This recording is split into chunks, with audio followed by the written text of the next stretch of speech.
bolangiz turniga o'zini osgan, oddiy shug'ullanadigan turniga o'zini osib qo'ygan. Gaplaringiz o'ziga qarshi ishlayapti. Borib qatdan bilasan o'sha qiz sababli osganmi yo qarzi sababli osgan? Uyingizga borib turib aytishingiz kerak. Ijtimoiy tarmoqda emas. Uyingda erkaging bormi, chiq. Sanni cho'tingni qisib o'tiraver, to'g'rimi? Ikkinchi tomonlama yuzni ko'rmadim. U kirganingizda 20 ta qo'shib gapirishadi unga. Gap topolmasdan yo ularga like kerakmi, yoki prosmotr kerakmi? farzand qanaqaligini, ha? Yarim soat yoki nima qilmasiz turolmaydigan holatingizni gapirib beryapsiz-ku. Avvalambor assalomu alaykum hurmatli kuzatuvchilar. Bu video o'tmishga qaytamiz sizcha. Bu hozirgi bo'layotgan narsalardan hammaning xabari bor. Aynan bu narsalarga gapirib chiqayotganimni ham biladigan, kuzatib yurgan odamlar bor. Xo'p, qaytaraman, unutmanglar. Ushbu video aynan Avaz akani 2 yil oldingi videosi. Chamamda 2 yil oldingi videosi. Aynan Nozimada bo'lgan holat bilan o'xshashli narsalarni ko'p ko'rganligim uchun, meni qandaydir e'tiborimni tortganligi uchun sizlarga ham baham ko'rib olib chiqyapman. Xullas, shunaqa bo'lyaptiki, hozir 3 minut oldin hali bola menga telefon qildi. Telefon qilib aytayaptiki, yig'layapti-da. Keyin nimaga yig'layapsiz desam, nimaga yig'layapsiz desam, o'zini tutolmaydigan darajada yig'layapti. Keyin nima bo'ldi sizga, tinchlikmi desam, aka, mana u Jahongirni ayasi bilan dadasi bilan gaplashdingizmi dedi. Keyin ha, gaplashib turibman pastdan desam, nima dedingiz dedi. Nima debman dedim. Nima debman desam, nima u ayalari dedi, meni naqa aybdor qilib qo'yishyapti ekan dedi. Keyin nimaga aybdor qilib qo'yishadi? U hali tergov tugagani yo'q, aniqlangani yo'q. Koreyada keyin birovni ashna qilib qo'ysa dedim, u qolib ketadigan narsa emas, u Koreya aniqlab oladi har yo'liga.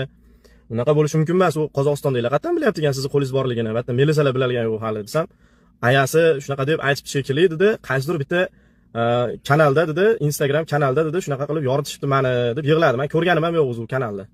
Keyin men aytdim, uka dedim, yig'lamang dedim. Men dedim, ota-onasiga aytaman. Ota-onasi tushungan insonlar, albatta u ota-onasi Qozog'istonda turibdi tem bo'li. Bu mayta melisalar bor, melisalar tekshirishyapti bir haftadan beri. Ular o'zi topadi, o'sha nima bo'lib vafot etganligini qog'ozga chiqarib berishadi o'sha natijasini. Hech kim sizga bitta o'zidan o'zi kelib biror narsa deya olmaydi. Nima yig'layapsiz? O'zingizni bosing deyapman-da. Xo'p, bu voqeada qisqacha tushuntirish o'tib ketaman. Xo'p, bu marhum u ham Koreyada bo'lgan, u ham o'zini osib o'ldirgan, o'g'il bola bo'lgan. Xullas, Qozog'iston fuqarosi bo'lgan. Bu yerda Avaz aka Alloh rozi bo'lsin yordam qilgan. Bunda da bu marhumni ham jo'natgan. Lekin bir o'xshashli tomonlari juda ham ko'p. Men o'zimni fikrimni aytyapman, birovni yomonlab yoki endi bitta narsani tushuninglar-da sizlar. Odamzod bitta fikrga qarab ketadi. Siz meni yomon desiz, bo'ldi. Siz meni yomon deb faqat meni nimani oqtarasiz. Men bitta prosmotr olish uchun agar aslida kallalarni chiroyli ishlatadigan bo'lsanglar, men Avazni tarafini olib, Avazni oldidagi bolani olib chiqib sizlar Avazlarni yomonlayotgan odamlarni qarshi chiqsam, menimcha menda prosmotr zo'r bo'ladi. Nima uchun? Chunki kommentariyadagi fikrlar ko'ryapsizlar, menga qarshi o'ynaydi. Agar menga haqiqatdan prosmotr uchun bir narsalar uchun bo'lsa, men narginisini qilgan bo'lardim. Avazlar tarafini va anu gumonlangan bolani tarafiga o'tib olardim-da, keyin hamma kommentariyani yozib, meni so'kib va zo'r prosmotr o'shunda bo'lardi. Unutmanglar, bu tema bir Nozima haqida bir dalillar bilan shunday qotillik plus ochiqchasiga ochilgandan keyin tergovchilar tomonlama, militsiya tomonlama bu videolarimni hammasini o'chirib yuboraman. Va'da beraman. Milliard prosmotr bo'lmadim, o'chirib tashlayman, men kerak emas. Bitta mavzu tinch bo'lsin, o'chirib tashlayman. Xo'p, qisqacha tushuntirish berdim sizlarga, tushuntirdim. Bu 2 yil oldin bo'lgan. Faqat bir-biriga o'xshashligi uchun bu narsani qo'yyapman. Yana eshitinglar. Opa, siz marhumni ayalarisiz-a? Bizda endi O'zbekistonda aya deydi, onasisiz, to'g'rimi? Onasiz. Qarang, men siz bilan emas, eringiz bilan gaplashayotgandim aslida, lekin bu eringiz men bilan gaplashib turibdi-da faqat. Endi siz kim telefon qilsa ham, masalan, bu ma'lumotni bu hozir biz ana axborot zamonida yashayapmiz-da. Bu odamlarga bitta mavzu bo'lsa, 20 ta qo'shib gapirishadi unga. Gap topolmasdan yo ularga like kerakmi, yoki prosmotr kerakmi? Ular hamma bilan gaplashavermang. Masalan, bitta odam bilan gaplashyapsizmi? Biz ham o'zimizdan o'zimiz sizga fantaziya qilib fol ochib gapirmaymiz. Shu melisalar nima desa, mana u konsulingiz nima desa, o'shani gapiramiz. Xo'p, bu narsani 2 yil oldin Avaz akada 80 ming yoki 100 ming odam ko'rgan. Hozirgi qo'yayotgan videolarini millionlab odam ko'radi. Nima uchun bunaqa keng muhokamaga sabab bo'lmagan? Ozroq odam ko'rgan. O'shuning uchun bu darajada bir portillab, hozirgi Nozimani temasidaqa portillab ko'proq odamlar muhokama qilmagan, bu narsa bosilib ketgan deb o'ylayman.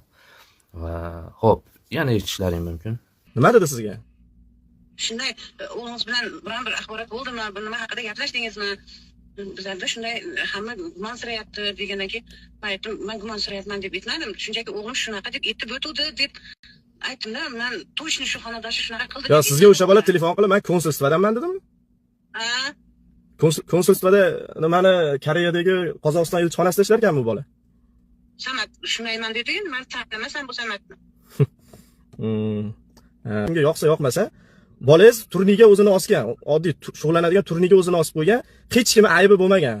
Bolangiz o'sha kuni o'sha osilishidan jicha oldin bitta o'rtog'iga telefon qilib 50 ming won pul so'ragan, 50 ming won. Bu bola ancha oldin ketgan bo'lgan, boshqa joyga ketgan bo'lgan xonadoshi. U xonadoshi o'zi yosh bola, o'zi haligi holatni ko'rib o'zi mazasi qochib o'tiribdi. Keyin menga endi u bolani ham tomonini olib gapirmayman-da, men u bolaga aytdim. Senga birorta tashvishini aytmaganmi desam, Qozog'istonda dedi, kreditlarim bor, qarzlarim bor deb aytgan edi aka menga dedi. Kimdir bilmayman nima maqsadda qiladi bular. Yaxshi qilayotgan ishingizga kalla qo'yadi-da, o'zi bu yerda yo'q ham o'sha aytayotgan odamingiz. Koreyada emas, o'sha holatni ko'rmaydi. Prosta bitta odam kimdir gapirsa, ha, u ish menimcha manaqa bo'lgan bo'lishi ham mumkin deb fantaziya qilib ham post qo'yaveradi-da. Tushunyapsizmi? Bu narsalar tanishmasmi? Qayerdadir eshitmaganmisizlar? Butun dunyo haqingizda nima fikrda bo'lsa ham, men qo'pol qilib bir gap aytaman. Odamlarning fikriga boru, odamlarning fikriga. Uka, jon uka, men sizga akangiz bormi? Bitta. Bitta maslahat beraman. Odamlarning fikriga tupurib qo'ying, uka. Tushundingizmi? Tupurib qo'ying, kim bo'lishidan qat'iy nazar. Odamlarning fikriga, siz haqingizdagi fikriga tupuring. Xalqning fikriga tupurib qo'y. Eshitmaganmisizlar? Eshitgan bo'lsangiz kommentariyada fikrlaringizni qoldirasizlar. Men sizga bitta gap aytaman. Siz onasi bo'lsa ham, men endi bu narsani aytmasam bo'lmaydi, chunki hali bunaqa vaqtda sizlarda ham to'g'ri tushunaman, hali hammadan shubhalanib chiqasizlar-da. O'g'lim bunaqa bas edi, palonchi bunaqa qilib qo'ygan bo'lsa-chi deganlar ham bo'ladi-da. Men sizlarni ham to'g'ri tushunaman, chunki Qoraqo'ng'izdan bolasini olib borg'im deydi. Chunki haligi hammaga bolang manaqa edi desangiz yoqmaydi. Yo, meni bolam bunaqa bas edi deydi. Shuning uchun men u narsani tekis to'g'risini aytaman, kimga yoqsa yoqmasa, bolangiz turniga o'zini osgan, oddiy shug'ullanadigan turniga o'zini osib qo'ygan, hech kim aybi bo'lmagan. Bolangiz o'sha kuni o'sha osilishidan jicha oldin bitta o'rtog'iga telefon qilib 50 ming won pul so'ragan, 50 ming won. Bu bola ancha oldin ketgan bo'lgan, boshqa joyga ketgan bo'lgan xonadoshi. U xonadoshi o'zi yosh bola, o'zi haligi holatni ko'rib o'zi mazasi qochib o'tiribdi. Keyin menga endi u bolani ham tomonini olib gapirmayman-da, men u bolaga aytdim. Senga birorta tashvishini aytmaganmi desam, Qozog'istonda dedi, kreditlarim bor, qarzlarim bor deb aytgan edi aka menga dedi. Ha, men bu videolaringizni ko'rganimda, Avaz akajonisi, bu faqat bu tarafga siz o'tib olganingizni juda ham ko'p ko'rdim. Juda ham ko'p holatda o'zini osib qo'yaman deyapti. O'zini osib qo'ysa-chi, yig'layapti. Bu ham o'zini osib qo'ysa-chi, yo'q. U o'zini osib qo'ygan odam aka sizga aytmaydi. O'zimni osib qo'yaman deb aytmaydi. O'zini osib qo'yayotganlar u bola ham aytmagan o'rtog'iga yoki Nozima ham birortasiga aytmagan. O'zini osib qo'ygan odam o'zimni osib qo'yaman demaydi. Endi bilmayman, qayerdan bunaqa qilib o'zlaricha fantaziya qilib birovni bolasiga ayb yuklab tashlashyapti. Men hayron qolyapman. Hozir Ali bola menga telefon qildi. "Ey uka, jon uka, o'zingni bos. Men turibman.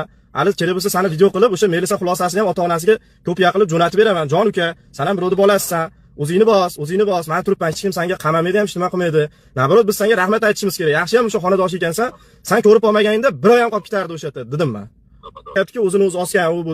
Ha, o'zini o'zi osayotganda sen peshanasida turmagansan-ku. O'zidan o'zi borib qatdan bilasan o'sha qiz sababli osganmi, yo qarzi sababli osganmi, yo o'zidan o'zi bir ikki rakat namoz o'qib turib, o'sha paytda bir nimadir bo'lib, yolg'iz qolganligida nimadir bo'lganmi u? Biz hech kim bilmaymiz-da, birovni muhokama qilish bizga emas. Inson o'sha Xudo bilan uni o'rtasidagi narsa. Biz o'rtaga chiqib olib, u bunaqa bo'ldi, o'zini osibdi, bunaqa qilibdi deyishga bizning haqqimiz yo'q, akalar. Men boshqalarga ham aytaman shu gapni. Hop. Rahmat, men bo'lar ekan-ku. Ha? O'zingiz gapirayotgan gaplaringiz o'zingizga qarshi ishlayapti. Siz qaysi holatda ko'zingiz bilan ko'rmagan narsaga u oldida turmaganmisan, palonmisan, pistonmisan degan gaplaringizga bu gapingizda siz turganmidingiz oldida? Siz ko'rganmidingiz? Birovdan bir so'm chatag'im ham yo'q, birovga gapini 8 ta qo'shib ham internetga qo'ymayman, birovni yomonlash niyatim ham yo'q. Nabarot men birovni aybi bo'lsa yopaman. Aybi bo'lsa yopib, o'sha mavzuni nima deydi, hammaga xayrli tomonga burishga harakat qilaman. Chunki marhumda ham aybi bo'lishi mumkin, boshqani ham aybi bo'lishi mumkin. U birovni aybini ko'lab o'tirgandan foyda yo'q albatta. Qarang. Ana.